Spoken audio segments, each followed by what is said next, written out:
Hey guys, bachelor rooms எப்படி இருந்துச்சுன்னு பார்க்கலாமா? இது விழுப்புரம் சீரீஸ்ல பார்ட் 2. பார்ட் 1 பார்க்காதவங்க கண்டிப்பா செக் பண்ணி பாருங்க. மார்னிங் எந்திரிச்சு பார்த்தா மதுரையில இருந்து கொண்டு வந்த எல்லா ஜாமானும் அப்படியே இருந்தது.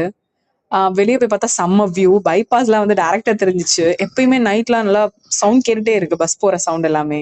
சரி, ஓகேன்னு சொல்லிட்டு நான் நல்லா வேலையை ஆரம்பிச்சிட்டேன். கூட்டி தள்ளி எல்லாம் பண்ணிடலாம் அப்படின்னு சொல்லிட்டு எல்லாம் நிறைய நீட் பண்ண வேண்டியது இருந்துச்சு. ஸோ அதனால எல்லாத்தையும் கூட்டிட்டு இருந்தேன் உட்காந்து.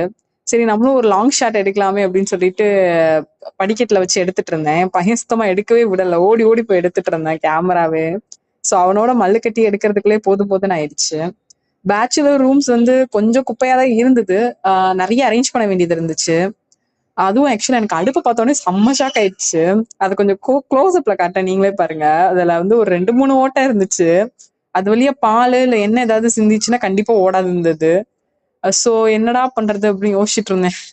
ஆக்சுவலா இதுலதான் வந்து நான் லஞ்சு, பிரேக்ஃபாஸ்ட், டின்னர் எல்லாமே பண்ணணும். விழுப்புரத்துல ஹவுஸ் ஒய்ஃபா லைஃப் எப்படி இருந்துச்சுன்னு பார்ட் 3ல பார்க்கலாம். மறக்காம சப்ஸ்கிரைப் பண்ணிக்கோங்க, லைக் பண்ணுங்க, ஷேர் பண்ணுங்க. பாய்.